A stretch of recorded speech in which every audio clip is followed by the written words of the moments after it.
Hi, this is Drew Jones of Drew's Guitar Shop in Seattle, Washington, and today I'm going to be talking about how to find ground in some instances on some printed circuit boards. The reason that I'm doing this today is because I'm installing this orange drop capacitor, and orange drop capacitors do have a preferred way that they like going in. They're not polarized like electrolytic capacitors, but they do have a little bit of a bias in the way that they like to be installed. So there's a better orientation for these and kind of a mildly worse orientation for these. The reason being is that there's an outside foil side on this cap that acts as a shield, which can be relevant in some instances upon install. They will work just fine as a tone cap if you don't wire them in that way. They'll have the same value and everything, but they won't do quite as good a job at filtering out EM interference. That being said, this is going into a shielded cavity, and so that matters a little less.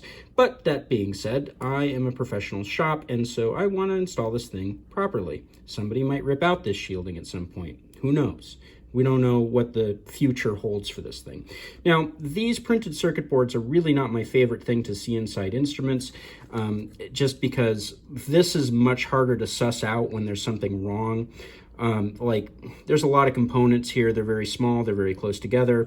And on top of that, doing repairs on these circuits requires a little bit more of a specialized and kind of light touch than doing point-to-point solder work.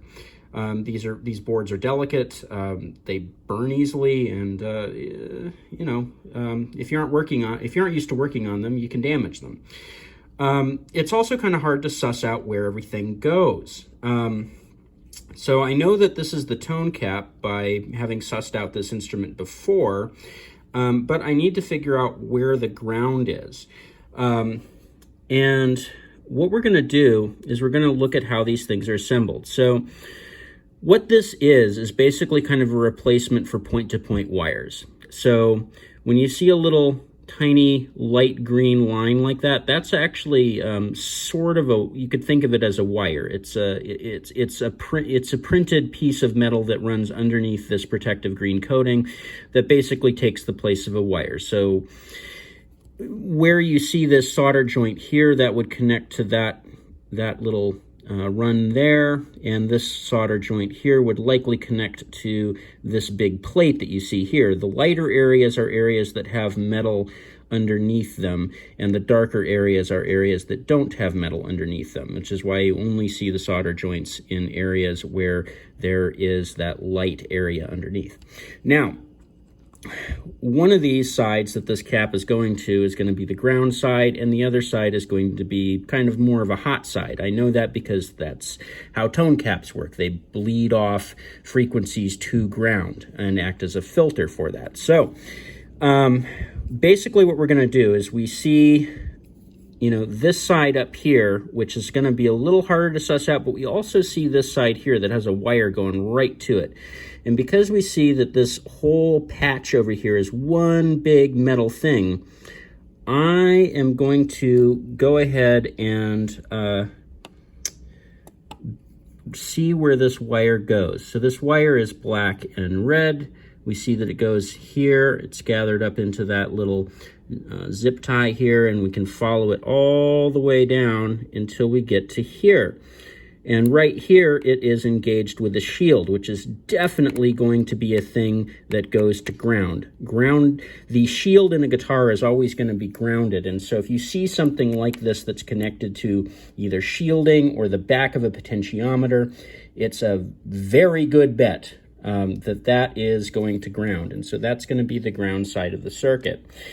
Some other clue that you could use here also is just how many leads can connect to this portion here.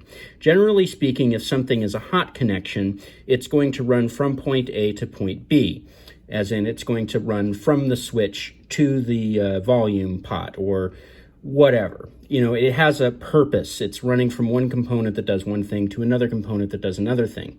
However, if you have a ground, multiple things are going to be running to that ground at once. And so another really good way to not always necessarily be absolutely correct, but a good bet is that if you see something like this where there's a bunch of connections going to it, chances are that that is some kind of ground. And again, the reason for that being is, generally speaking, hot wires go from one component that does one thing to another component that does another thing. And there, generally speaking, aren't going to be a whole lot of connections going to those particular points. It's not to say that you don't see multiple things hooked up at the same point in the circuit part, but you generally see less of them. The fact that we have so many here lined up kind of also cues me into the fact that that may be ground. Now, getting back to the orientation of these caps, I did cover that in another video that I have linked in the description of this one, and you can go watch that. Basically, I kind of talk about the details of what's inside one of these caps, why, you know, I'm talking about that bias, because it may be a little hard to grok for some folks. And the other thing that I show you how to do is how to find that outside foil part that prefers to run to ground. And so if you're interested in that, go and check that out. And for, you know, the time being, you know, if you run into one of these circuit boards like this video might help you track down ground. These things are really hard to suss out, and you know, if you haven't gone through like classes and stuff to learn how to repair and look at these, they can be a lot. They can be very intimidating. And so, you know, don't feel bad if you've ever opened up one of these guitars and looked inside and gone like, oh man, that looks way more complicated than I want to work at. I still feel that way, and I did take college level classes at, you know, sussing this sort of thing out, fixing them, diagnosing them, and whatnot. This is just more than should ever be in an instrument at all, in my opinion. So yeah, anyway, this has been Drew Jones of Drew's Guitar Shop in Seattle, Washington.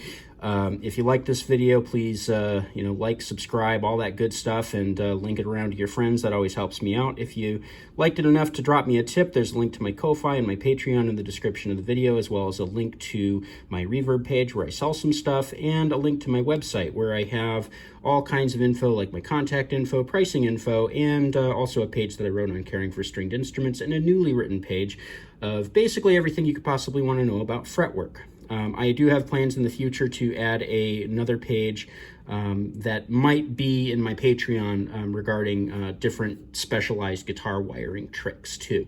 So, you know, maybe look for that on the horizon in the future. Anyway, this has been Drew Jones of Drew's Guitar Shop in Seattle, Washington. Thank you for watching.